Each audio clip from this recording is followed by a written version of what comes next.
महाराज, आपण थोर साधू संत महापुरुष सुद्धा वाटून घेतले, आपण छत्रपती शिवाजी राजे वाटून घेतले, आपण महात्मा फुले वाटून घेतले, आपण बाबासाहेब आंबेडकर यांना सुद्धा वाटून घेतलं. का वाटलं माहितीये का आपण?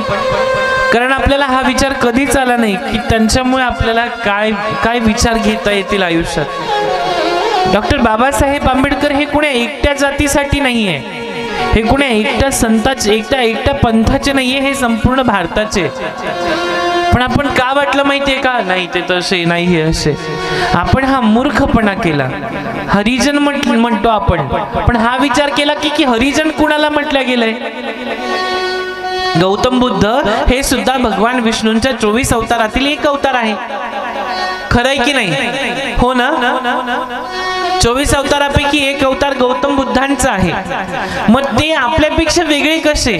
आणि तुम्ही जर त्यांना क्षुद्र समजताय तर हा विचार नक्कीच करा की ब्राह्मण मुखातून, क्षत्रिय हे हृदयातून, वैश्य हे नाभी कमलातून आणि क्षुद्र चरणातून, अंगठ्यातून जन्माला आलेले, एकाच बापाच्या शरीरातून 4 लेकर जन्माला आले.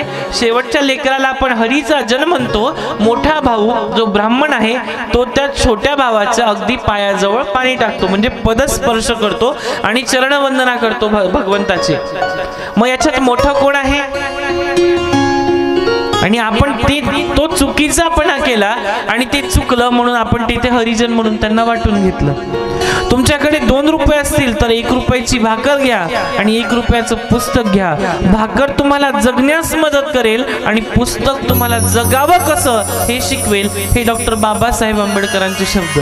पण आपण काय केलं? 1-2 रुपये आले ना आपल्याजवळ, अख्खा 2 रुपये त्याच टायमाला खर्च केला आपण. पण पुढचा विचार कधी केला नाही की आपल्याला आता पुढे काय करायचंय. महाराज, अनेक ठिकाणी डॉक्टर बाबासाहेब, आता मी हा विषय घेतला त्याचं कारण असं आहे की आपण कथा फक्त एवढंच सांगत नाहीये की तुम्ही एक भगवान श्रीकृष्णांनाच आपलं करा म्हणून नाही. 24 अवतार आहे. 24 अवतारात एक अवतार भगवान श्री गौतम बुद्धांचा पण आहे. मग आपण त्यांना का आपलंसं करत नाही हा विचार कधी आपण केला का? महाराज, डॉक्टर बाबासाहेब आंबेडकर जर नसते ना तर या भारतामध्ये एक भाऊ काय 2 भाऊ जर एका घरात आज राहत आहे ना तर ते कधीचे 70 वर्षापूर्वीच वेगळे झाले असते. लग्न झाल्यावर 2 भावांना एका घरात राहणं अवघड बनतं.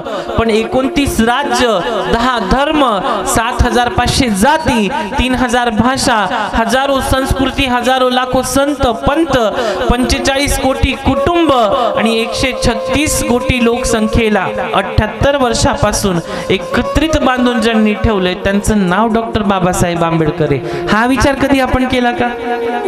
नाही. कारण की आम्हाला आमचा कृष्ण कळाला नाही तर डॉक्टर बाबासाहेब आंबेडकर कधी करतील? बहुतांश लोक नंतर बोलतील. आमच्या दादांना महाराजांनी लयच बाबासाहेबांविषयी बोलले, महाराज लयच बोलतात काहीतरी.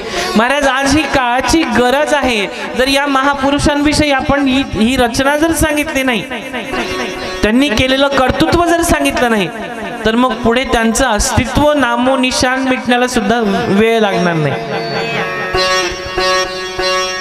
एवढ्या पुरताच मर्यादित नाहीयेत महाराज. आपण थोर महापुरुष वाटून घेतले ही आपली चूक आहे. पण आपण त्यांना आपलंसं करून जर आपल्या मनातच स्थान दिलं, नका तुम्ही मूर्त्या फोटो ठेवू, तुम्हाला त्रास होत असेल, पण तुम्ही हा तरी विचार करा की नाही डॉक्टर बाबासाहेब आमचेच आहेत, छत्रपती शिवाजी राजेही आमचे आहेत, महात्मा फुलेही आमचे आहेत, चोखोबा असतील, अनेक साधू संत आहेत ते आमचे आहेत. पण हा विचार नक्कीच करा की ज्यांना एकत्रित आणून ठेवलं त्यांना मात्र आपल्याला कधी सोडायचं नाहीये.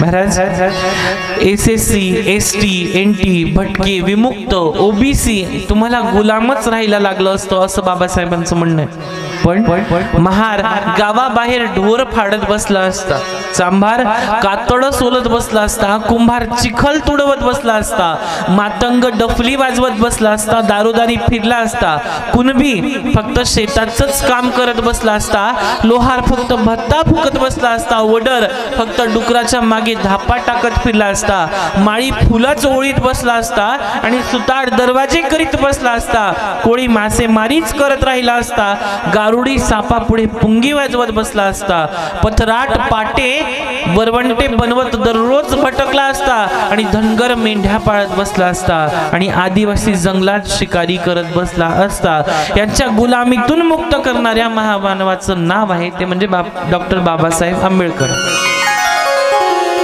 हे समजून घ्या की आपण जे आज स्वतंत्र आहे ना, जे संविधान आहे की नाही, तुम्ही जे कलमा लावतात की नाही, आम्हाला यांनी मारलं याच्यावर एवढी कलम ठोका, है की नाही, 354 लावली त्याच्यावर, त्यांनी हाफ मर्डर केलाय, हे जी कलम आहे ना, हा जो कायदा आहे हा त्यांनी काढलेला आहे. हा मूर्खपणा नका करू माय बाप. आपल्यासाठी आपले राजेही तेच आहेत आणि आपल्यासाठी आपले बाबासाहेबही तेच आहेत. कुणालाही वाटून घेऊ नका.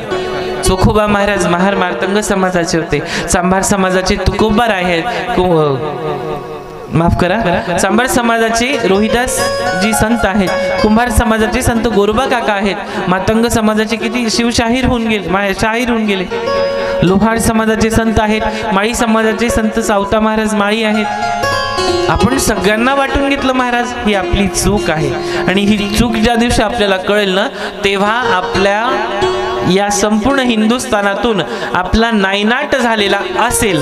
कारण प्रत्येकाच्या कपाळावर कुंकू नाही आणि तुमच्या डोक्यावर टोपी नाही राहणार. एवढं लक्षात ठेवा. माझे शब्द समजत असतील तर लक्षात घ्या. इथे प्रत्येकाची होईल आणि इथे प्रत्येकाला घालावं लागेल. जर तुम्ही स्वतःला समजून नाही घेतलं, काय टिकली लावता महाराज, तुम्ही एवढीशी टिकली लावताय ती कधीच दिसत नाही. टिकली तर टिकली नाही तर हुकली, तसं नवरा टिकला तर टिकला नाही तर दिला घटस्फोट. ये पोरी तू पाहून पुन्हा काढली टिकली की लावली बाथरूमच्या भिंतीला.